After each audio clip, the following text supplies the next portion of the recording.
Aimless is not nothing. Aimless is bad. Nietzsche said if you had a why, you could bear any how.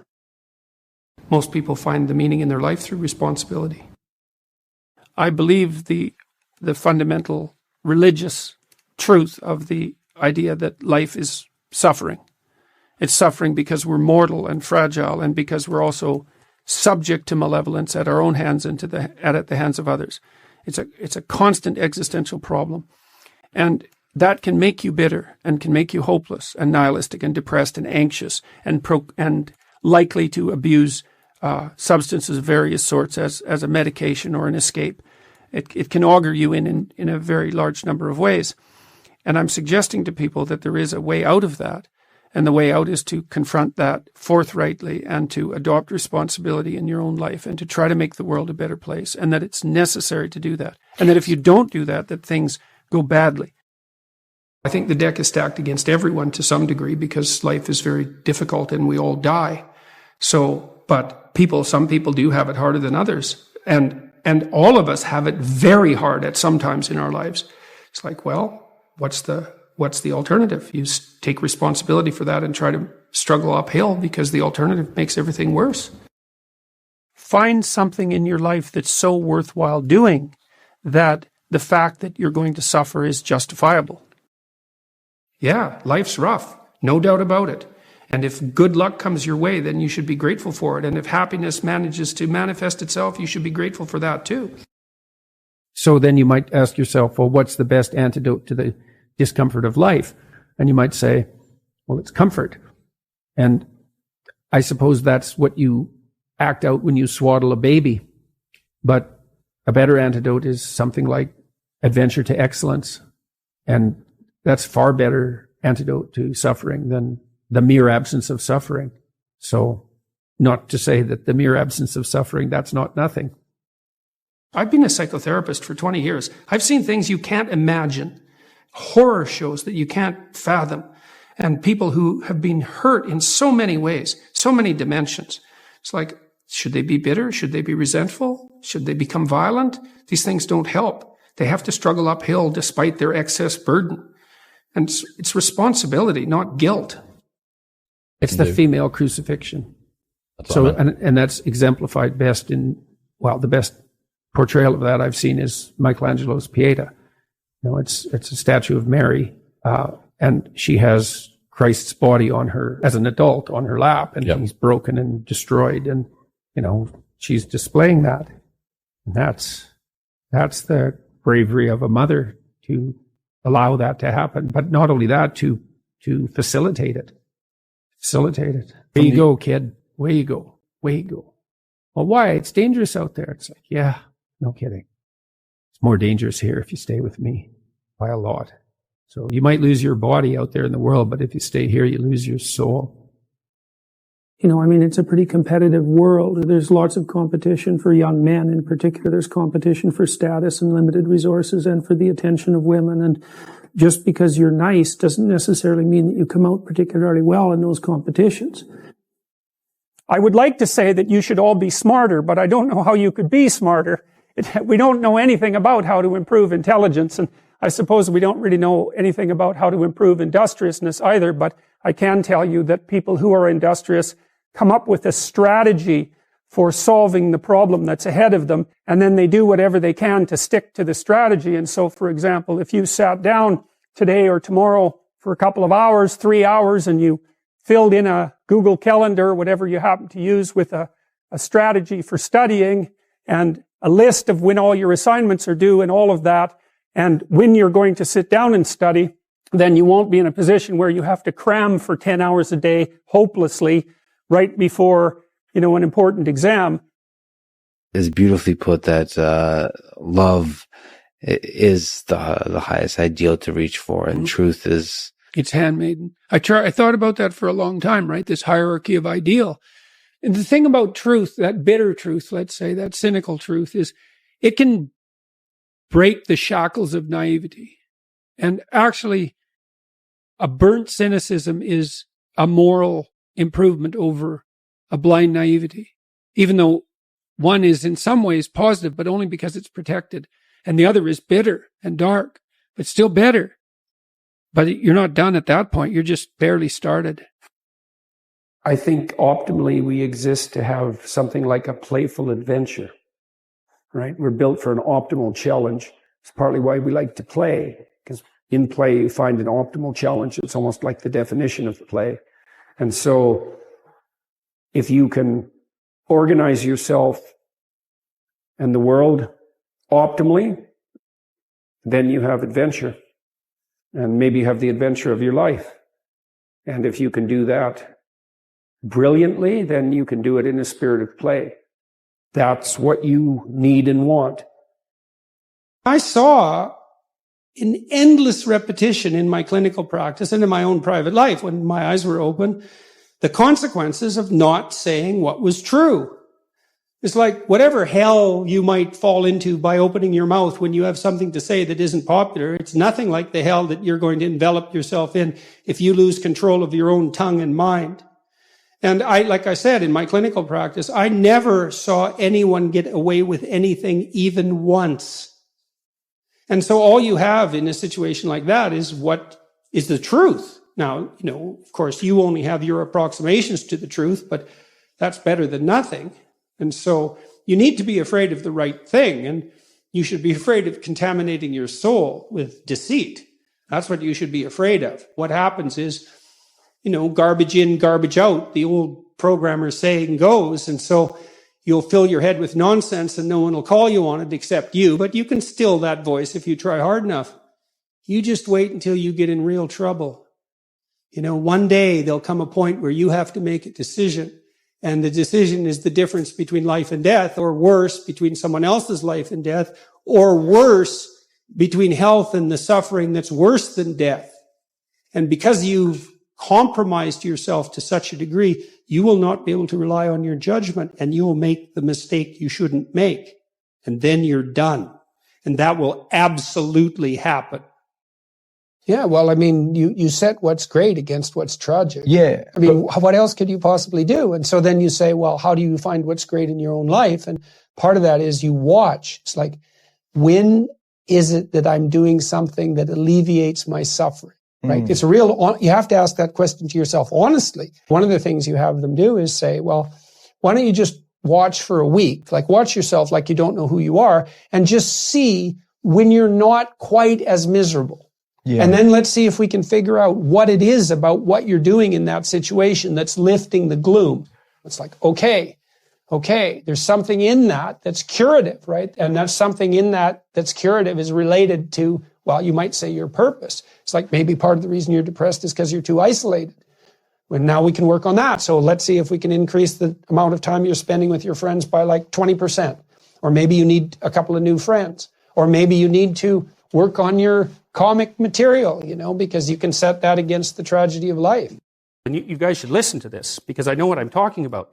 If you happen to be creative, if you're a songwriter or another kind of musician or an artist or any of the other number of things that you might be, find a way to make money and then practice your craft on the side, because you will starve to death otherwise. Now, for some of you, that won't be true, but it's a tiny minority. Your best bet is to find a job that will keep body and soul together and parse off some time that you can pursue your creative thing, because then, well, as a long-term strategy, a medium to long-term strategy, it's a better one. You hear very frequently people say things like, everyone's creative. It's like, that's wrong, okay? It's wrong. It's just as wrong as saying that everyone's extroverted. First of all, you have to be pretty damn smart to be creative, because otherwise you're just going to get to where other people have already got, and that's not creative by definition. So being fast and being out there at the front of things really makes a difference. And then you also have to have these divergent thinking capabilities, and that's part of your trait structure. And creative people are really different than non-creative people, partly because, for example, they're highly motivated to do creative things and to experience novelty and to chase down aesthetic experiences and to attend movies and to read fiction and to go to museums and to enjoy poetry and to enjoy music that's not conventional music, for example. These aren't trivial differences. And so it's a real misstatement to make the proposition that everyone's creative. It's just simply not the case. It's a matter of wishful thinking. It's like saying that everyone's intelligent. Like, well, if everyone's intelligent, then the term loses all of its meaning. Because any term that you can apply to every member of a category has absolutely no meaning. You know, the other thing you want to be thinking about here is that don't be thinking that creativity is such a good thing. It's a high risk, high return strategy. There's creative people in this room, man. You guys are going to have a hell of a time monetizing your creativity. It's virtually impossible. It's really, really difficult because, first of all, let's say you make an original product. You think the world will beat a pathway to your door if you build a better mousetrap. It's like, that's complete rubbish. It isn't true in the least. If you make a good creative product, you've probably solved about 5% of your problem. Because then you have marketing, which is insanely difficult, and then you have sales, and then you have customer support, and then you have to build an organization, and you have to, if it's really novel, you have to tell people what the hell the thing is. You know, we built this future authoring program, right? It's available for people online. So how do you market that? No one knows what that is, and that's a real problem. If you write a book, well, then you have the problem that another million people have also written a book. But if you produce something that's completely new and doesn't have a category, people can't search for it online. How are they going to find it? And then you have pricing problems, and it's really unbelievably difficult to produce something creative and then monetize it. And even worse, if you're the creative person, let's say you have a spectacular invention. You've got no money, right? You've got no customers. Those are big problems. And so maybe you go and you find a venture capitalist. We start with family and friends because that's how it works. You raise money for your product. You raise money from your family and friends. That's assuming you have family and friends that have some money and that they're going to give it to you. And most people aren't in that situation. So it's a terrible barrier right off the bat. And then, of course, you're putting your family and friends at substantial financial risk because the probability that your stupid idea is going to make money is virtually zero, even if it's a really brilliant idea. And so then let's say, well, you get past family and friends and you get venture capitalists involved because that's often the next step, or an angel investor. There's steps in building a business. Family and friends, angel investor, that's some rich guy that you've happened to meet, some man or some way who's into this sort of thing and is willing to provide you with some money to get your product off the ground. Well, how much of your product is that person going to take? Well, most of it. And no wonder, because, you know, you don't have any money. How are you going to bargain for control over your product? He'll just say, well, do you want the money or not? And if your answer is no, then he'll go and do something else with his money. It's not like there's no shortage of things that you can do with your money. There's a million things you can do with it. So you're not in a great bargaining position. And then if you get venture capitalists involved, they'll take another big chunk. And maybe if they're not very straight with you, they'll just throw you out. Because maybe by that point in the company's development, you're nothing but a pain in the neck. Because what do you know about marketing and sales and customer service and building an organization and running a business? Like, you don't have a clue. So why do they need you? So even if you're successful at generating a new idea and you put it into a business, the probability that you, as the originator of the idea, are going to make some money from it is very, very low. So don't be thinking that creativity is is something you would want to curse yourself with. Now, you know, it's not all bad because it opens up avenues of experience for creative people that aren't available to people who aren't creative. But it definitely is a high risk, high return strategy. You know, so the overwhelming probability is that you will fail. But a small proportion of creative people succeed spectacularly. And so it's like a lottery in some sense. You're probably going to lose. But if you don't lose, you could win big. And that keeps a lot of creative people going. But also, they don't really have much choice in it. Because if you're a creative person, you're like a fruit tree that's bearing fruit. You don't really have, you can suppress it, but it's very bad for you. You know, the creative people I've worked with is if they're not creative, they're miserable. So they have to do it. But, and you know, there's real joy and pleasure in it and psychological utility. But that doesn't necessarily mean that it's it's certainly not a conservative strategy for moving forward through life. What does it mean to think creatively? It's something like this. Imagine that I toss you out an idea, and there's some probability that when I toss you that idea, that will trigger off other ideas in your imagination. So you could think about it as a threshold issue. If you're not very creative, I'll throw you an idea, and hardly any other ideas will be triggered, and the ones that will be triggered are going to be very closely associated with that initial idea. So let's say I tossed each of you an idea, and I asked you to tell me the first thing that comes to mind. Okay, so what we would see first is that the first thing that comes to mind, in all likelihood, would be shared by many of you. Okay, so then you could think about that as a common response, right? And so that's a less creative response. And then there'll be some things that come to mind for you that are so idiosyncratic that you're the only person that thinks it and no one can understand it. Well, that's also not exactly creative, because the thing that for something to be creative, it has to be novel and useful at the same time. That's sort of a rough definition. Something creative is novel and useful. So you can think of, you get thrown an idea and there's some probability that will co-activate other ideas. And if it co-activates many other ideas, that's like fluency. And if it co-activates ideas that are quite distant from the original idea, something like that, and you could track distance by comparing it to probability that other people have generated it, then that's also another indication of creativity. So they have to be many unlikely responses that are useful. That's what creativity is, roughly speaking. And then you can fractionate it into different dimensions. So that's creative thinking. But then creative achievement would be the ability to take those original ideas and then actually to implement them in the world. And that's obviously much more different than merely being creative. Imagine what happens when you play Monopoly. What happens? Everybody has the same amount of money to begin with, right? So then you start playing. It's basically a random game. Well, some people start to win a bit and some people start to lose a bit. And then if you win, the probability that you'll keep winning starts to increase. And if you lose, your vulnerability increases as you lose. And then maybe you've got, say, 6 people playing Monopoly. Soon one person has 0. What happens when they have 0? They're out of the game. So 0 is a weird number, because when you hit 0, you're out of the game. So then if you keep playing, people start to stack up at 0, right? What happens at the end of the game? One person has all the property and all the money, and everyone else has none. Right, that's what happens if you play an iterated trading game to its final conclusion. It's not a consequence necessarily of structural inequality. It's built into the system at a deeper level than that.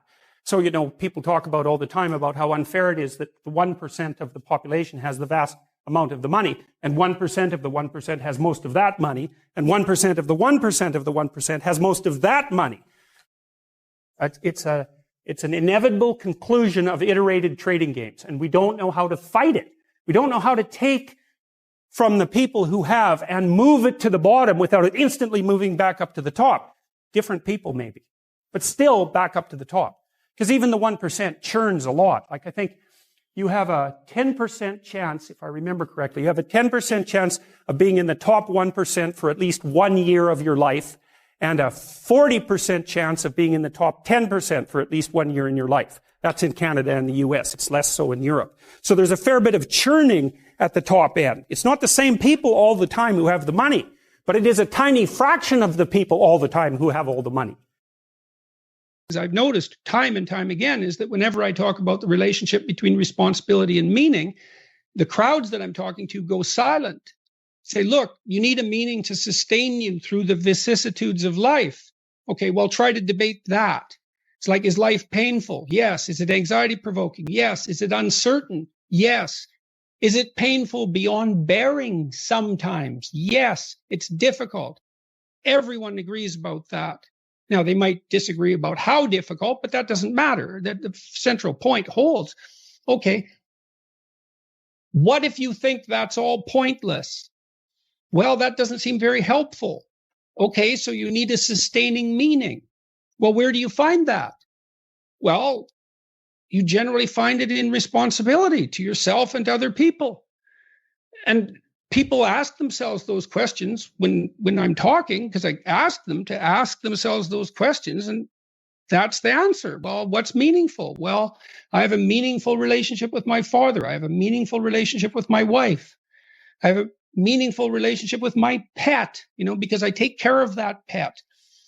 When I commit to something and make sacrifices, that sacrifice is something I also talk about a lot in both of the last 2 books.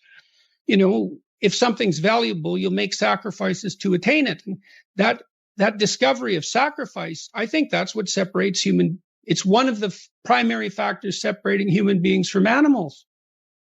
Because we discovered that we could let go of something we value in the present, and we would gain something we value even more in the future.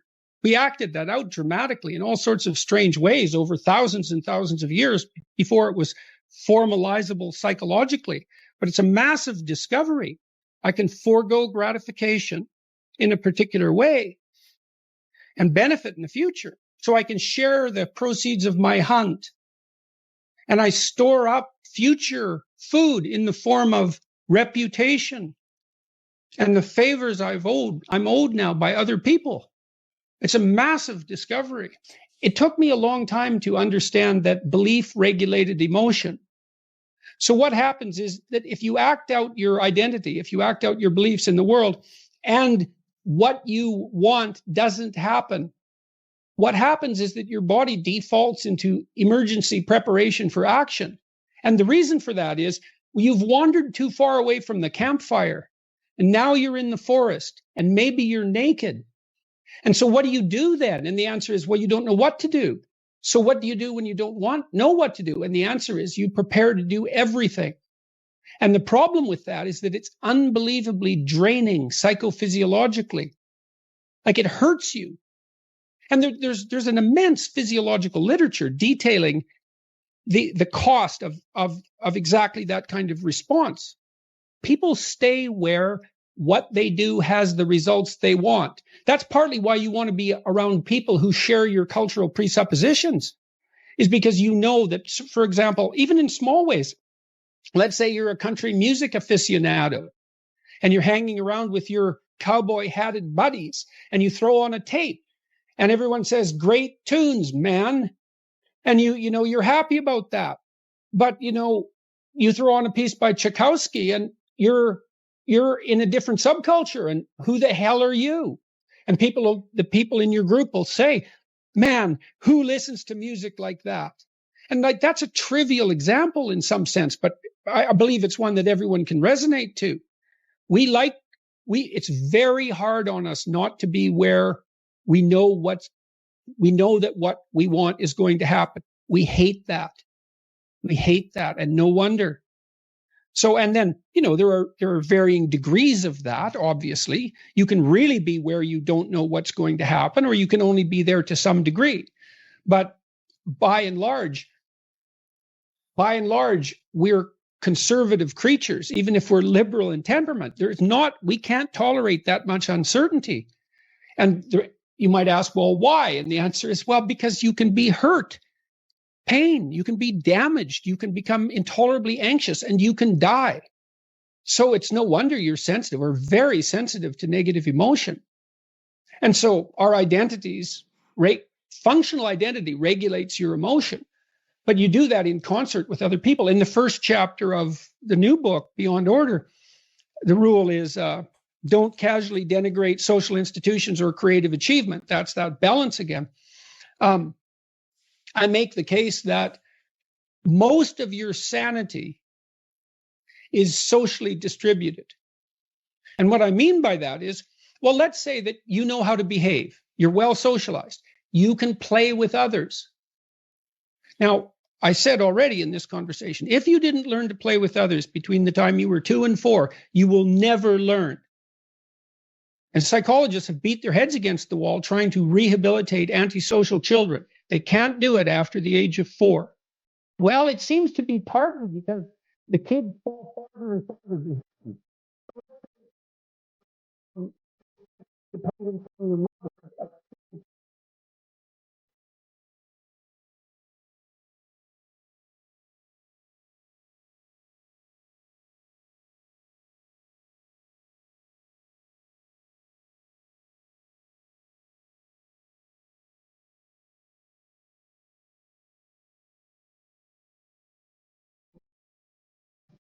Way.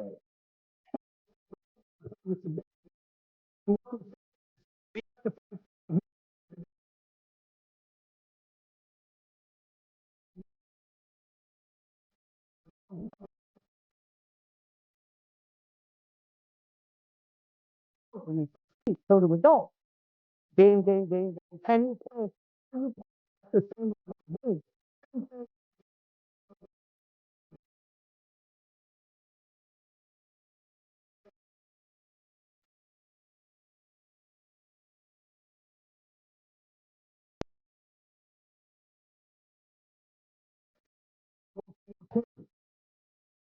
Any behavior.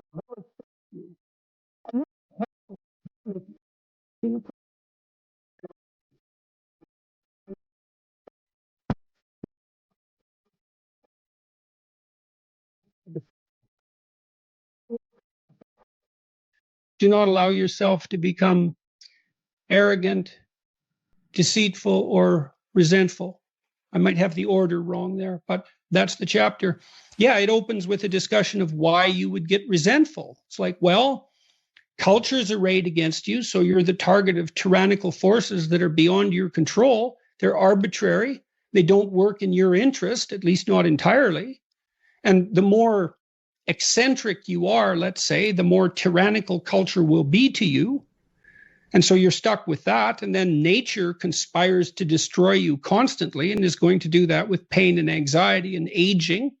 And then there's the uncontrollability and darkness of your own psyche.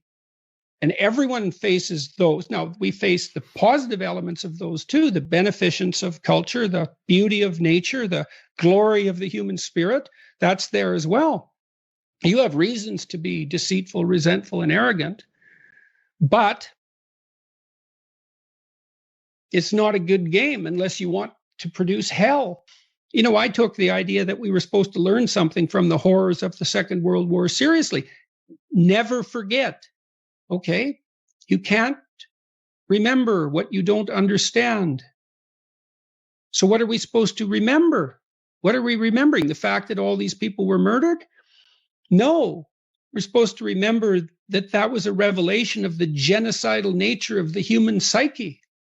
That's partly why I'm so impressed, let's say, with the story of Cain and Abel. I dealt with that in my biblical lecture series and in my writings. You know, the first two human beings, according to the book upon which our culture is predicated for better or worse, the first two human beings, brothers, the adversary and the hero, the archetypal adversary and the hero, put right at the beginning of that amazing book. It's the beginning of history. Cain's sacrifices are rejected by God. Okay, well, how do we understand that? That's easy. Once you know the key, you make sacrifices to make the future better. Well, what if that doesn't pay off? Well, you know, think about that. You know what that's like. You endeavor to do something and it doesn't work. You're not appreciated for who you are. You fail. Maybe you fail despite your best efforts.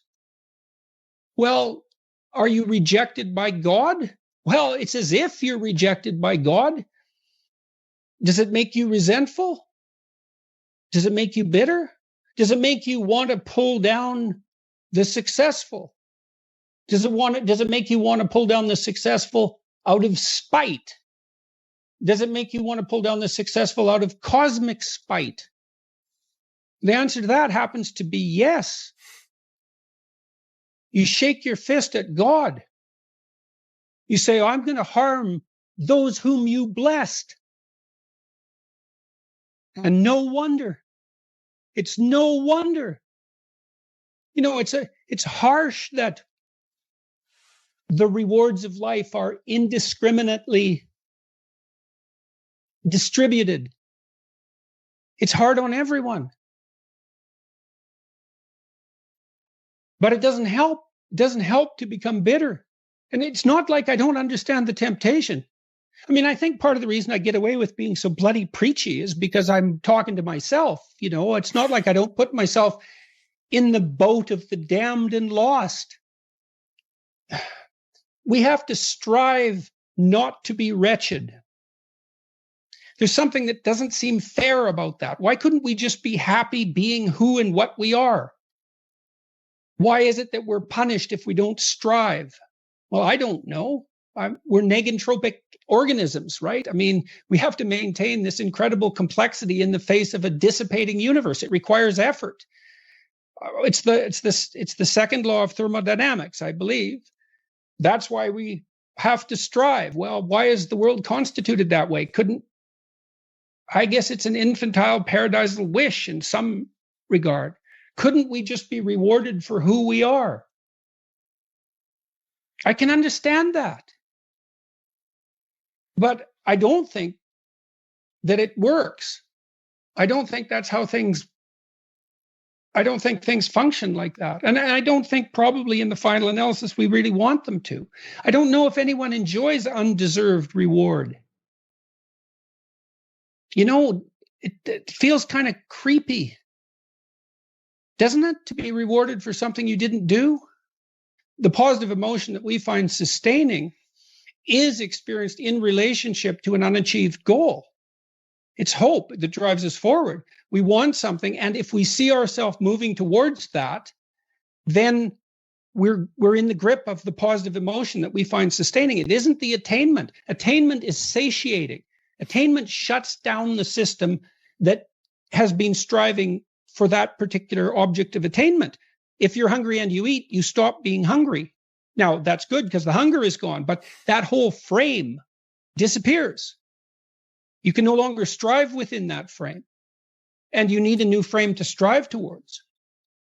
And so technically, and this is well established as far as I'm concerned, we even know the drugs that people abuse, cocaine, let's say, amphetamines, the ones that are potent sources of positive emotion, activate the system that regulates our emotional response to evidence that we're moving towards a desired goal. So cocaine, for example, is an exhilarating drug. It makes you feel that things are worthwhile because it hijacks the system that does indicate that things are worthwhile. So this is deeply, this striving aspect is deeply rooted in our biology for obvious reasons. Pick something, aim at it. As you move toward it, you'll get wiser. Then maybe your aim will change. That's okay, but at least it'll change in an informed way. It's like discipline yourself in one dimension. See what happens. The best we have might not always work, but it's still the best we have. And the fact that it might not work doesn't mean we should throw it away. Life is so difficult and challenging that unless you give it everything you have, the chances are very high that it will embitter you, and then you'll be a force for darkness and not good. And so, you know, the fact that life is short and can be brutal can terrify you into hiding and avoiding, but it can also, you can flip that on its head and understand that since you're all in anyways, you might as well take the risks that are adventurous. And that's a very good thing to understand. And what is also useful to understand in that manner is that there isn't anything more adventurous than the truth. This is something that took me a long time to figure out. Well, you can craft your words to get what you want, you know, and people do that all the time. They craft their words so they can avoid taking responsibility for things they should take responsibility for, or they can craft their words to gain an advantage that they really don't deserve. That's what you do when you manipulate. And the problem with that, you might say, well, why not do that if I can get what I want? And the answer to that is, you aren't necessarily the best judge of what you need. And it's easy to be deluded in what you want. And that's the sort of delusions that people chase if they chase power. If you decide instead that you're going to just say what you believe to be true, you have to let go of the consequences. And you might think, well, I don't want to let go of the consequences because I want to control what's going on. But what you miss then is adventure, because if you don't control what's going on, you don't know what the hell's going to happen. And maybe that's exciting. And actually, there's no doubt about it. And then you have the additional advantage if you're attempting to say what you believe to be true and attempting to act in the manner that you think is most appropriate. That's genuinely you, and you have the force of reality behind you. And obviously, that's what you have if you're trying to, say, live in the truth, is you have the force of reality behind you. That seems like a good deal. Then you have the reality and the adventure. So why is that a moral obligation? Well, if you hide and you don't let what's inside of you out, and you don't bring into the world what you could bring, and you become cynical and bitter, you will start doing very dark things. So you'll start, not only will you not add to the world what you could add, but you'll start being jealous of people who are competent and doing well and work to destroy them. So That's the pathway to hell, really. How do you know who you are? After all, you are complex beyond your own understanding, more complex than anything else that exists, excepting other people, complex beyond belief. And your ignorance is further complicated by the intermingling of who you are with who you could be. You are not only something that is, you are something that is becoming, and the potential extent of that becoming also transcends your understanding. Everyone has the sense, I believe, that there is more to them than they have yet allowed to be realized. That potential is often obscured by poor health, misfortune, and the general tragedies and mishaps of life. But it can also be hidden by an unwillingness to take full advantage of the opportunities that life offers, abetted by regrettable errors of all sorts, including failures of discipline, faith, imagination, and commitment. Who are you?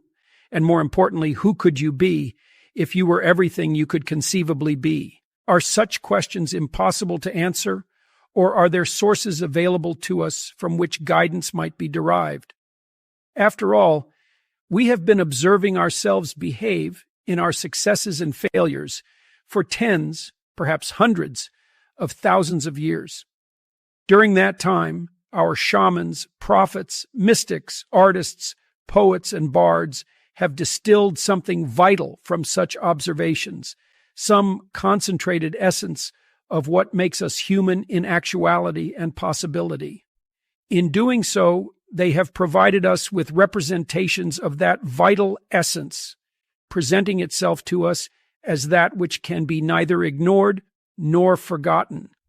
Those creative people write and act out the dramas and tell us the stories that capture our imagination, and they fill our dreams with visions of what might be. The deepest and most profound of these are remembered, discussed, and otherwise honed collectively, and made the focus of rituals that unite us across the centuries, forming the very basis of our cultures. These are the stories upon which the ritual, religious, and philosophical edifices characterizing sophisticated, populous, successful societies are built. The stories we can neither ignore nor forget are unforgettable for this reason, among others. They speak to something we know, but do not know that we know. The ancient Greek philosopher Socrates believed that all learning was a form of remembering. Socrates posited that the soul, immortal in its essence, knew everything before it was born anew as an infant. However, at the point of birth, all previous knowledge was forgotten and had to be recalled through the experiences of life. There is much to be said for this hypothesis, strange as it might now appear. There is much that we could do, much that our bodies and minds are capable of doing, that remains dormant, right down to the genetic level. Exposure to new experience activates this dormant potential, releasing abilities built into us over the vast span of our evolutionary history. This is perhaps the most basic manner in which our bodies retain past wisdom and draw upon it when necessary. It is in this way, although not only in this way, that human possibility exists. Thus, there is something profound to be said for the concept of learning as remembering. Obviously, as well as remembering, as in the turning on of innate but hidden possibilities, we can learn much that is new. This is one of the primary factors differentiating us from animals. Even complex and intelligent mammals, such as chimpanzees and dolphins, tend to repeat their species' typical behaviors generation after generation, with very little change. Humans, by contrast, can and continually do seek out and encounter what is new, investigate and adapt to it, and make it part of themselves. We can as well translate something we already know at one level of representation into knowledge at another. We can watch the actions of a living creature, animal or human, and then imitate them, translating our perceptions of their movement into new movements of our own. We can even generalize such imitative acts catching the spirit of what or whom we are observing, and producing new ways of seeing and acting that are in some manner similar to that spirit. This is part of what makes up the basis of the deeply embodied implicit knowledge that forms so much of the basis of our true understanding.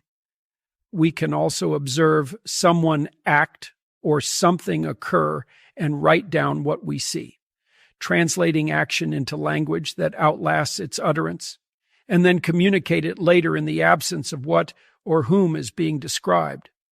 Finally, and most mysteriously, we can imagine and then act out something that has simply not been seen before, something that is truly original.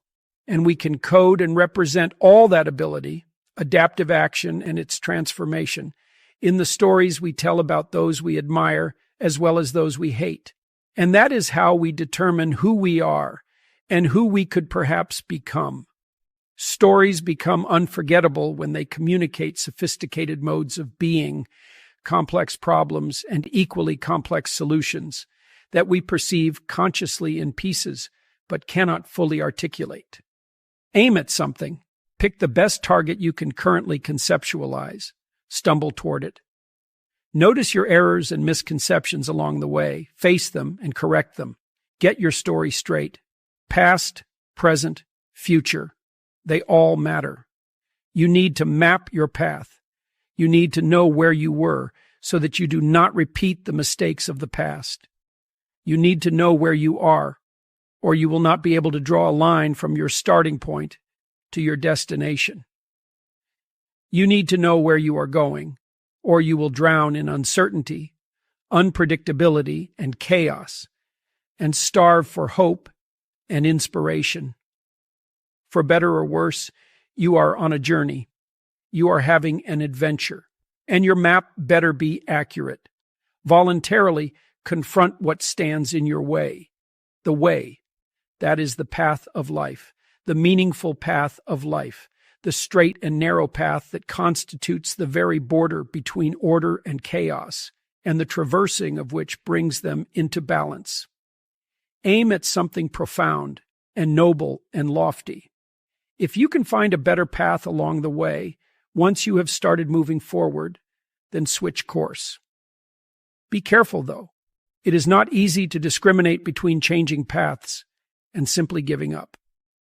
One hint: if the new path you see forward, after learning what you needed to learn along your current way, appears more challenging, then you can be reasonably sure that you are not deluding or betraying yourself when you change your mind. In this manner, you will zigzag forward. It is not the most efficient way to travel, but there is no real alternative, given that your goals will inevitably change while you pursue them, as you learn what you need to learn while you are disciplining yourself. You will then find yourself turning across time, incrementally and gracefully, to aim ever more accurately at that tiny pinpoint, the X that marks the spot, the bullseye, and the center of the cross, to aim at the highest value of which you can conceive. You will pursue a target that is both moving and receding. Moving, because you do not have the wisdom to aim in the proper direction when you first take aim. Receding, because no matter how close you come to perfecting what you are currently practicing, new vistas of possible perfection will open up in front of you. Discipline and transformation will nonetheless lead you inexorably forward. With will and luck, you will find a story that is meaningful and productive, improves itself with time, and perhaps even provides you with more than a few moments of satisfaction and joy. With will and luck, you will be the hero of that story, the disciplined sojourner, the creative transformer, and the benefactor of your family and broader society. Imagine who you could be, and then aim single-mindedly at that.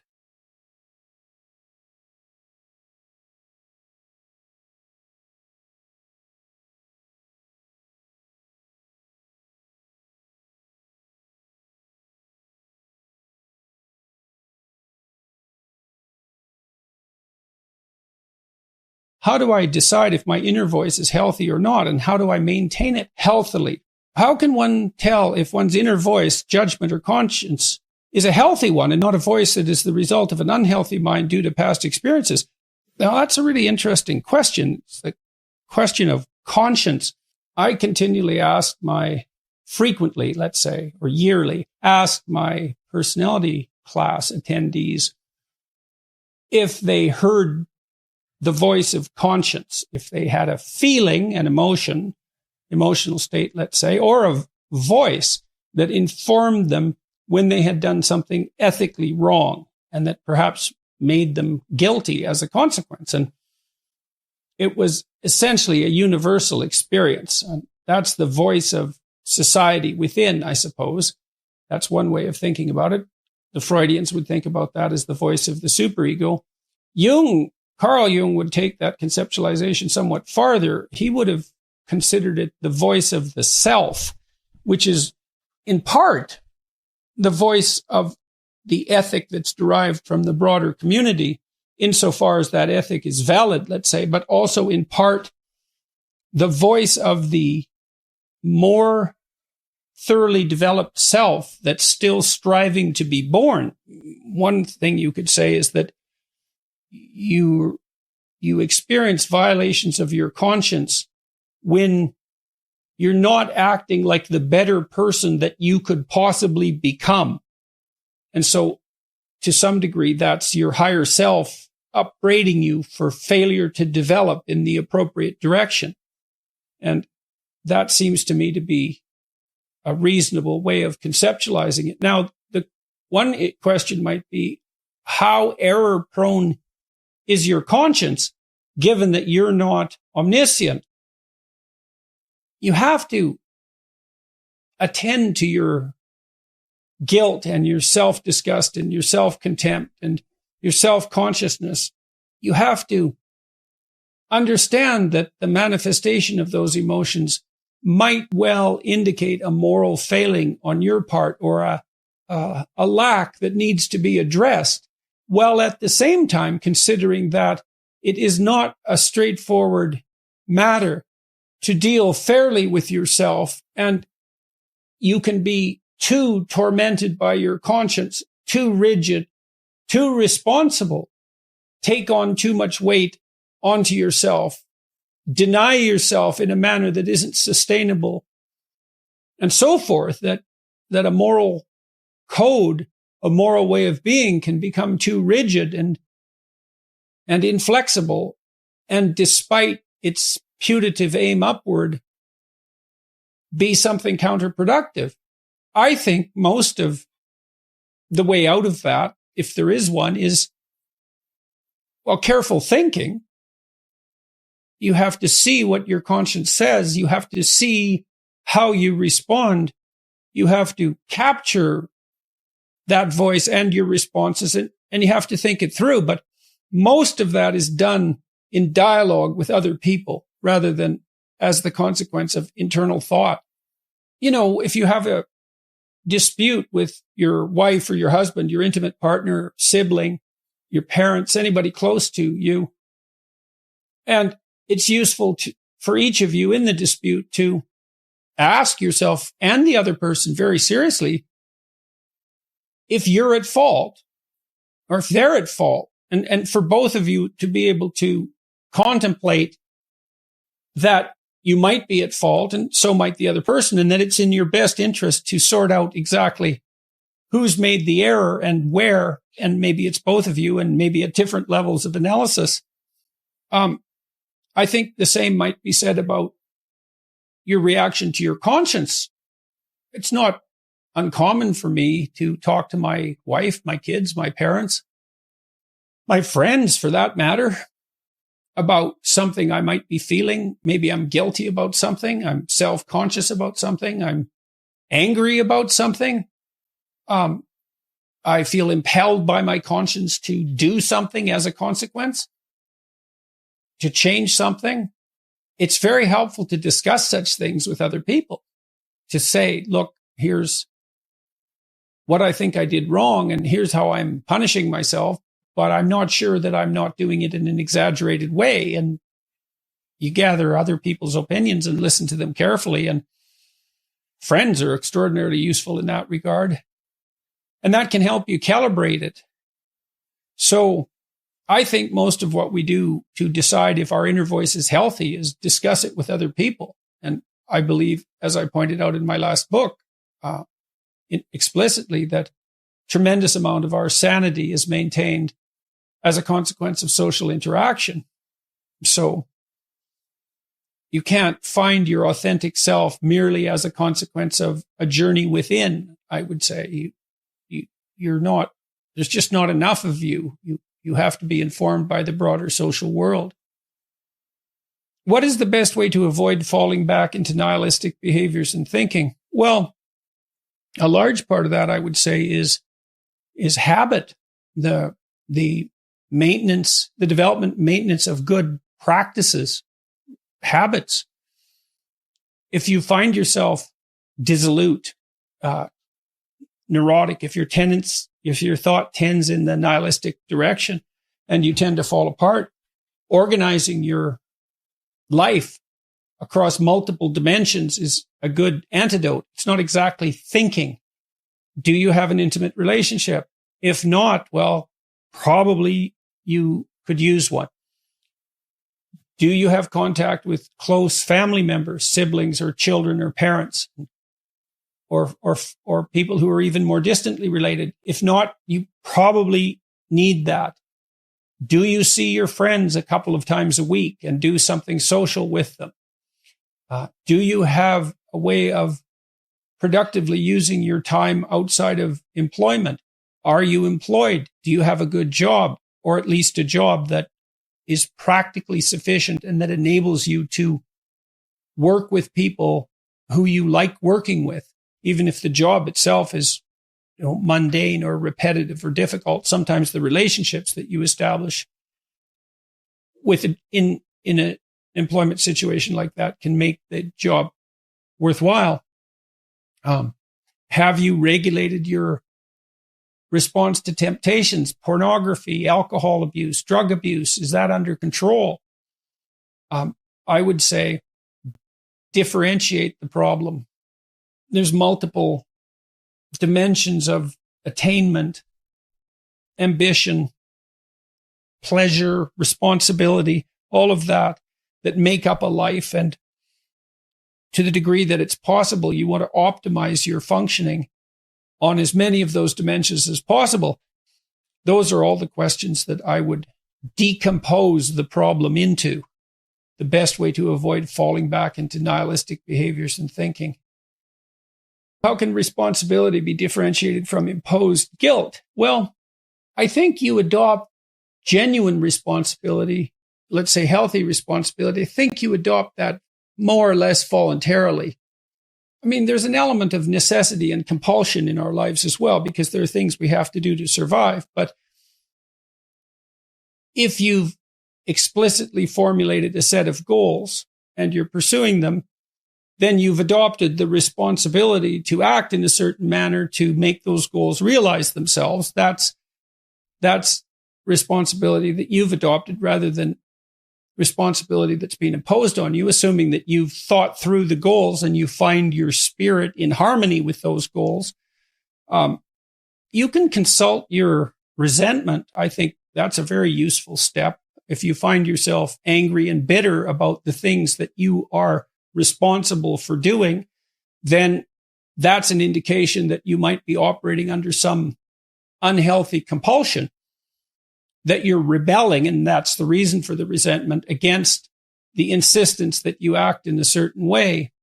Although it's also possible that you're just immature and that you're rebelling against the discipline that's necessary to attain the goals that you genuinely do want to attain and that are valid and that you are actively engaged in constructing. So you have to get that straight. And some of that's a consequence of thought. And again, some of that's a consequence of discussion with other people with whom you're intimate enough to have a conversation like that. And perhaps they have conversations about similar things with you if you're fortunate.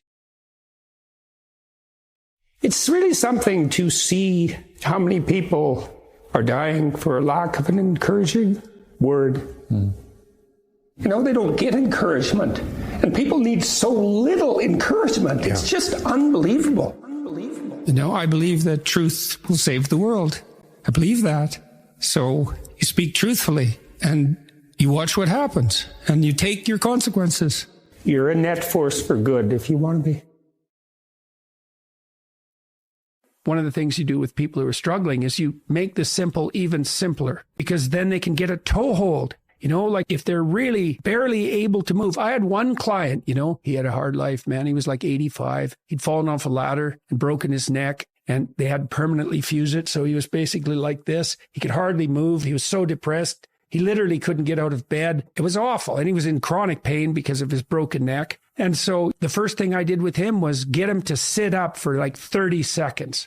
That was it. That's where he had to start, and after I worked with him when he was in the hospital, after 2 weeks, he was walking down the hall and able to sit up and read for, 5 or 6 minutes. And he got out of the hospital. He went home, but he had to start with the simplest possible steps. And hey, man, this is the definition of humility in some ways, is that you start progressing where you can start. Well, one of the really difficult things to learn when you're down and out is how far you're down, because it's humiliating. I was ill recently, and when I started to recover, I couldn't really button my shirts. I had to learn to do that again. I had forgotten how to put my hands on keyboard. I didn't know where to put my hands. I had to learn to type again. Now, I hadn't lost all the knowledge, and it came back quite quickly. And the reason I'm saying that is because one of the impediments to people who've really taken a blow in their life is that things have fallen apart around them so badly that where they have to start is humiliating even to consider. The rule, it's a pretty straightforward rule when you want to get back on your feet. And the rule is you have to make the task small enough so that you'll do it, no matter how small that is. I mean, one of the things I've become well known for is my advice to start by cleaning up your room. But I had plenty of clients who they couldn't go home and clean up their room. They hadn't cleaned up their room for like 20 years. For all sorts of reasons, maybe because every time they did try to do anything positive in their family, no matter what it was, they were immediately punished and undermined. And so if they even went home and dared to start cleaning up the room, they'd face resistance within the family that was just a manifestation of the 50,000 times they'd been discouraged in the past, but also a move that would upset the insanity that characterized the pattern of familial interactions. And so actually, if they even made a move to clean up their room, what they were doing simultaneously was confronting the dragon in the family that had made every single person in that household insane for like 5 generations, right? So it looks simple. It's not bloody simple. And so in a situation like that, you cut it down so that maybe the first thing they do is clean up, like maybe they look inside one drawer and see the mess that's there and just look at it for a minute and think about how they might reorganize it if they were going to. When people are very down and out and they decide to make a move forward, in some ways they're facing the whole panoply of problems that confront them in the guise of that single problem, right? It's all lurking behind it, right? It's like, they see the tip of a reptile's tail outside a gigantic closet, let's say, and they look and they think, well, that's just the tip of a tail. What harm can it do me? But it's connected to the whole damn beast. And the advantage to that is that if you make that first step forward, you're actually advancing in the face of all that opposition. The disadvantage is that the first task seems so small that you literally have to be on your knees to be humble enough to lower yourself to take that first step.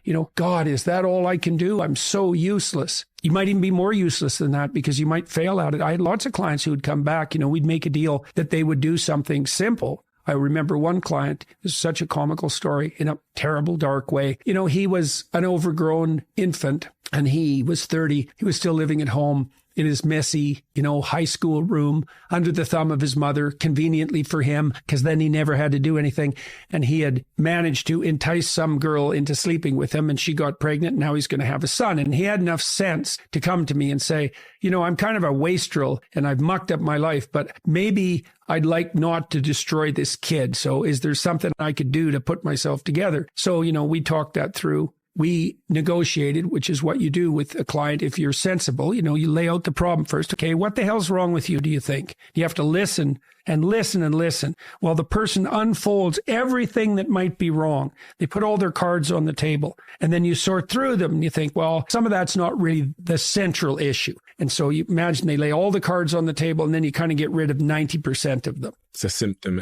Yeah. It doesn't really bother me now that I've talked about it. That doesn't seem key. I think I'm really done with that. That isn't interesting to me, but they'll still have to lay it all out. And then you focus on the problem. And then the next thing you think is ask them is something, this is great general problem solving strategy, is okay, if this could be better as far as you're concerned, what would better look like? And then they have to lay their cards on the table about that. So you do the same thing. And now you have the diagnosis. That's the problem statement.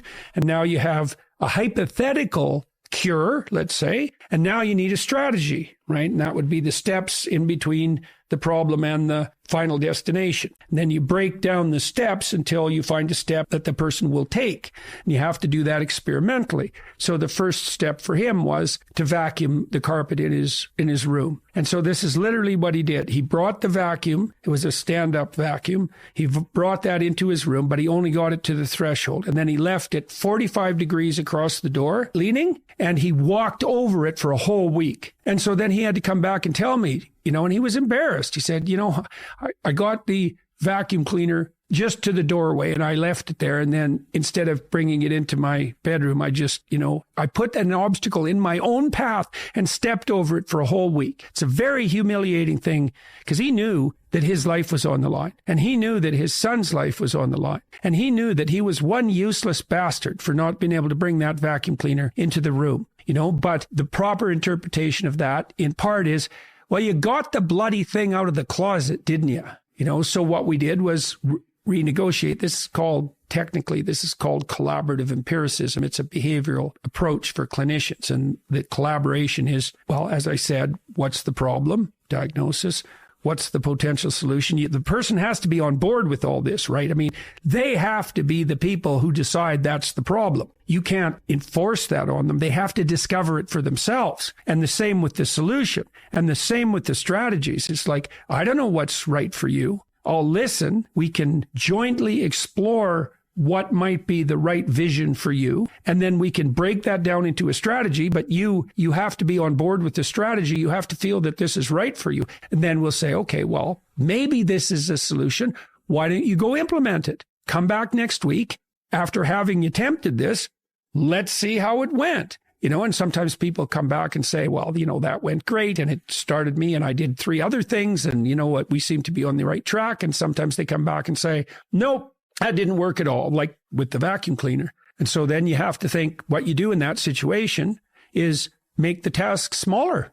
If you make the task small enough, I've never seen anyone not be able to progress if they made the task small enough. But, that can be pretty humiliating. Now, the upside is that once you take that first step, you've looked the beast in the face and you'll start progressing, not linearly, but exponentially in speed.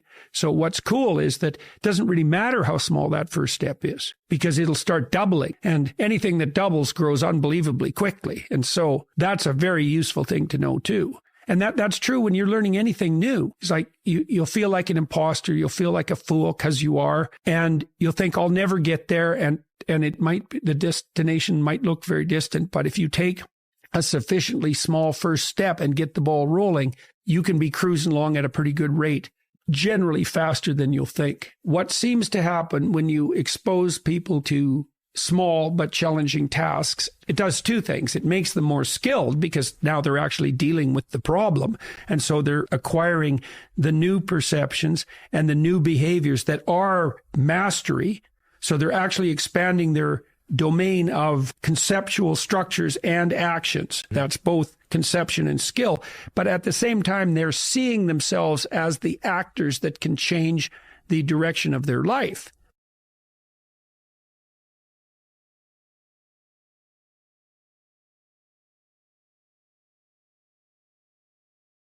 I think that you should know someone well enough so that you know if you can negotiate with them, and so that you have started to formulate a vision of your joint future that you can both look forward to with enthusiasm and confidence. And of course, that's going to depend to some degree on your level of maturity, but that means you've considered such things as, do you have a sufficient number of joint interests, and are you oriented in the same direction with regards to how you're going to handle your joint careers and the possibility of children and the manner in which you're going to interact with your in-laws? And you have to start considering your life together from the perspective of practicality and economics, I would say. So it can't just be that massive erotic attraction that's associated with love. Although I think that's extraordinarily important, and you're unbelievably fortunate if you have that, and you should do everything you can to maintain it, and that takes effort. That takes real effort and will. But you need to ally that with maturity and intelligence. And the maturity and intelligence is, okay, we're going to put our lives together. What's that going to look like at the level of detail? How are we going to handle our finances? Where are we going to live? What are our joint plans going to be?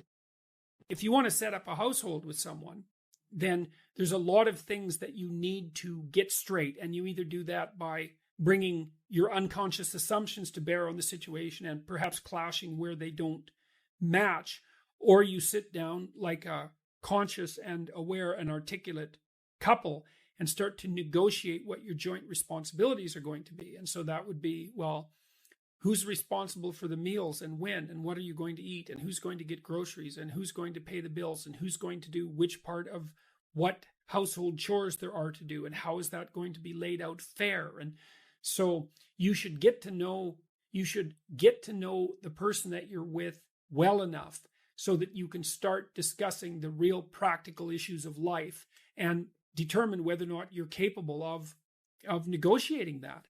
Unless you've really made a commitment to someone, like a lifetime commitment, and that's a serious commitment, one that you're not going to back out of. You're not going to take the relationship with the seriousness that's necessary to make it of the highest possible quality and sustainability across the course of your life. And it's really important that it is of that high quality and sustainability, because the relationship, especially when it starts to produce children, is a machine, let's say, a machine that you jointly operate that adds immensely to the quality of your life and the depth of your life. I mean, you have the rope and strand of your life, and your partner has the strands and the rope of his or her life, and then those are tied together to make a stronger rope.